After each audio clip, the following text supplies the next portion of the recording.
So, Sayla, are you visiting? No, Denny and I moved here almost 4 months ago.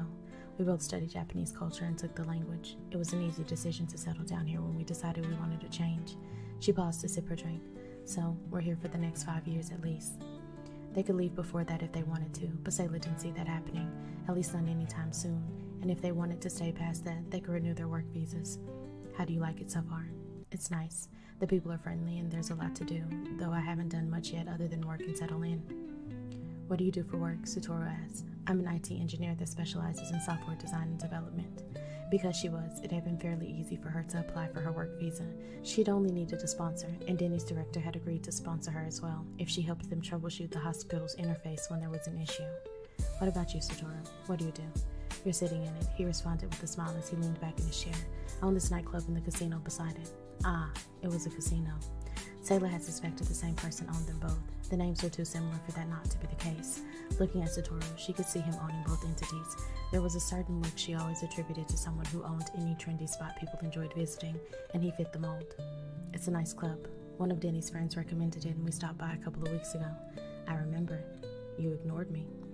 The smile on his face was playful, but his eyes told her he felt some type of way about it. If she had to guess, she would say he wasn't used to being ignored.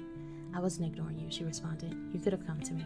She tilted her head at him. But then again, I'm sure you're used to being pursued, not doing the pursuing. Something flashed in those blue eyes that she couldn't place, and he was leaning forward, elbow on the table as he propped his chin on his hand. I think we've established I have no problem pursuing. Have we? She inquired. We have, because you're sitting here, Sayla. She didn't respond because what could she say? He had her there.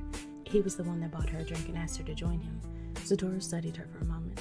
You were such a stunning little Omega. Sayla raised a brow at him, an uncomfortable feeling settling in her stomach. Had he bought her a drink, invited her to join him because he thought she was an Omega?